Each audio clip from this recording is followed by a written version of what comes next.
Hello everyone, welcome to Screen Scream. I'm Viola. The theme of today's episode is Japan craze. I'm going to talk about Japanese movies, and movies feature characters from Japan. I really want to watch the first new movie we're going to talk about today. Let's listen to the introduction first. Egoist. When Kosuke was 14 years old, his mother died. He spent his adolescence in a rural village and suppressed his feelings as a gay male. Now Kosuke has grown up and works as a fashion magazine editor in Tokyo. He meets Ryota, who works as a personal trainer. Ryota's mother raised him alone and he is close to his mom. Kosuke and Ryota become attracted to each other and they sometimes spend time with Ryota's mother. Kosuke is happy to share time with Ryota and his mother, which makes him remember his late mother. Kosuke and Ryota make an appointment to go for a drive together, but on that day, Ryota does not show up. The first new movie we're going to talk about today is Egoist. Apparently, it's a Japanese movie, and the reason why I want to watch it is because of its protagonist. It's played by Ryohei Suzuki. Actually, I don't watch a lot of Japanese drama, but I was so obsessed with Tokyo MER. It's on Disney Plus, so even if you're in North America, you'll be able to watch this Japanese drama. It's really good. It's like the Japanese version of The Resident. But the thing is that MER stands for a mobile emergency room, so it's a very exciting and nervous show. When I watched it, I think Ryohei Suzuki is very handsome. But neither my boyfriend nor my mom think he's handsome. Well, according to them, I always like people who are maybe not really handsome, but they look really stylish. And I think Ryohei Suzuki is this type of person. I wouldn't say he's super handsome, but he's definitely stylish and charming with his own charisma. The supporting role was played by Hio Miyazawa. They demonstrate the gay relationship very vividly in the movie. The director first picked Ryohei Suzuki, whom he thought was not so suitable for the character's image, but because the director noticed that Hio Miyazawa's character appearance and the characters he played before are so different from that of Ryohei Suzuki. The director thought that maybe they would have special sparks. Actually, I felt the same way. When I saw the character Ryohei Suzuki played, I was like, wait, Hio Miyazawa played a personal trainer, but I think Ryohei Suzuki is stronger, and I think he's probably taller, and Hio Miyazawa looks more like a fashion magazine editor. But anyway, maybe that's the magic of this movie. And if you like Ryohei Suzuki just like me, if you like Ryohei Suzuki and you happen to be in Taiwan, I highly recommend you to watch Egoist this weekend.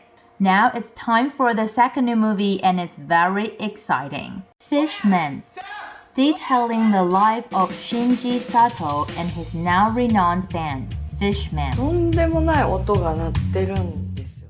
The second new movie we're going to talk about today is a music documentary. It's about a Japanese band called Fishmans. It was established in 1987 with a singer, Shinji Sato, a drummer, and a guitarist. In the 90s, Fishmans started to release several albums, including their first and second studio albums. Their singer, Shinji Sato, was responsible for writing the song and lyrics. His voice was very special and his words seemed very normal, but his lyrics were very deep. Their music combined reggae, funk, and fantasy, all kinds of music styles. They continuously absorbed creativity and expressed their special talent. However, due to some personal life plans, Fishmans kept changing their band members. In December 1998, the other team members wanted to hold a farewell concert for the bassist who's going to leave the band. They ended up holding 5 live concerts.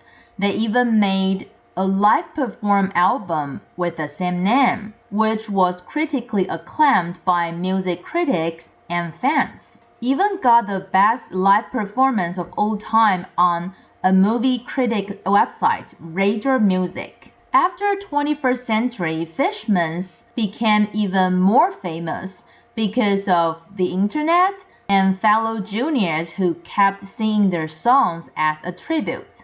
The drummer and the bassist started to perform at different occasions since 2005. You may wonder, wait, I thought you said they held a farewell live concert in 1998 for the bassist?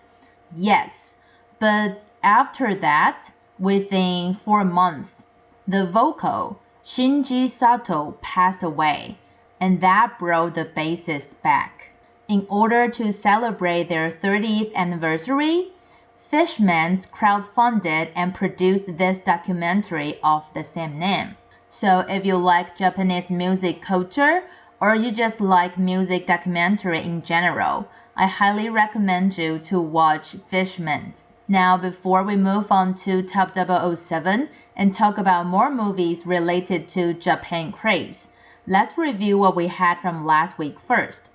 We had 2 top 3s, His Only Son and Suzume, 2 top 2s, Dungeons and Dragons Honor Among Thieves and John Wick Chapter 4. Top 1 was the one and only the Super Mario Bros. Movie. Now let's listen to top 7 to top 4 this week. Top 6, Screen 6. Please help us! Just down here! Suzume.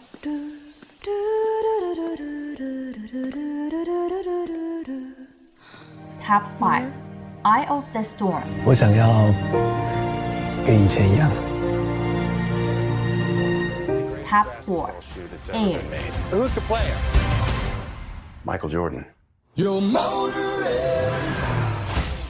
Talking about Japan craze, there's only Suzume that's related to Japan in this section, but I haven't seen Suzume, and I saw that there's a new face on the chart this week, Eye of the Storm, which I really want to watch as well. But I'd like to talk about Air a little bit more. I mentioned the story that Air is based on, but today I'd like to talk about some fun facts in the movie. As you may know, Air mentioned a lot of fun facts related to Nike, the Air Jordan line, and the co-founder Phil Knight himself. I'm pretty sure some people would be interested. For example, it depicts that how Phil Knight likes to go jogging in his, well, I don't think that's pink, purple shorts. He also has a purple, is that a Porsche? I'm not sure. And how he likes to put his bare foot on his desk in his office. Actually, in the end of the movie, they showed pictures of the actual action or the actual car of Phil Knight, proving that, okay, we're not joking. This is exactly how Phil Knight looks like or what he likes. Something very interesting is that I actually didn't know Phil Knight's nickname is Shoe Dog. But when I heard it in the movie, it suddenly reminded me that, wait, I think I've heard of this. And I remember that one of the members in my book club nominated the book before. And I was like, oh, that's it, the Shoe Dog. I looked it up and knew that, okay, Shoe Dog is a person who loves shoes very much.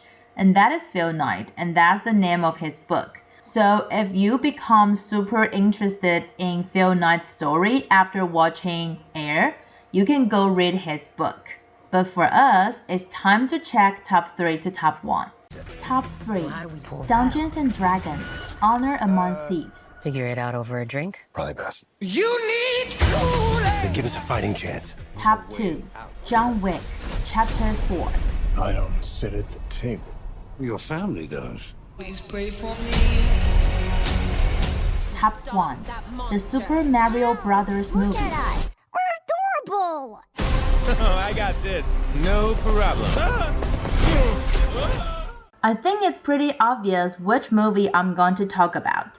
I think there's only one movie that's related to Japan craze in this section. Yes, we're going to talk about the Super Mario Brothers movie once again. Since it's an animation, the dubbing characters would add a lot of colors to the characters.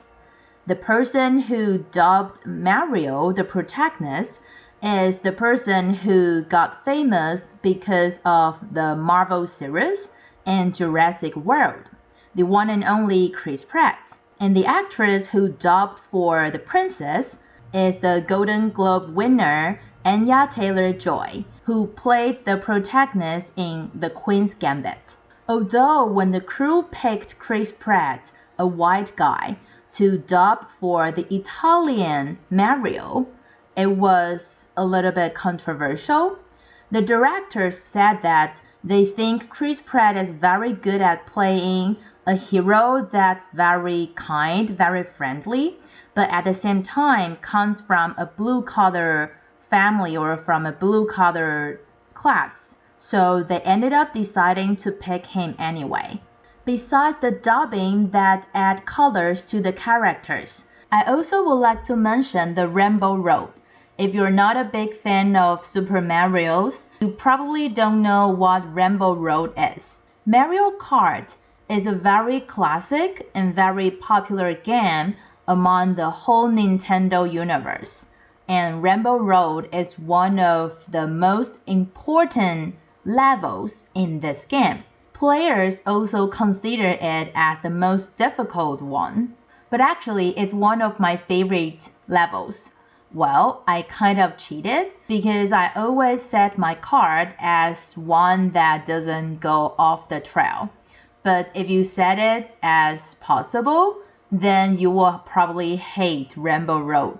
The two directors wanted to bring this level to the big screen, presenting the spectacular epic scale and the nervous and dangerous atmosphere on Rainbow Road.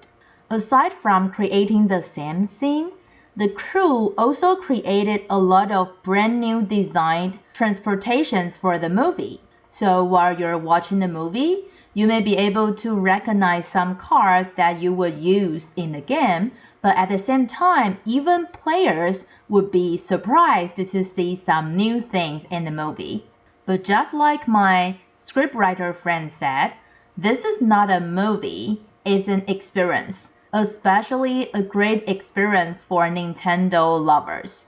So if you're not Nintendo lover, maybe you would think what kind of movie it is. But if you are a Nintendo lover, you would definitely love the Super Mario Brothers movie as well. This concludes the episode. I hope you all like the Japan Craze special today. And remember to tune in same time here at Screen Scream. I'm Viola. See you next time.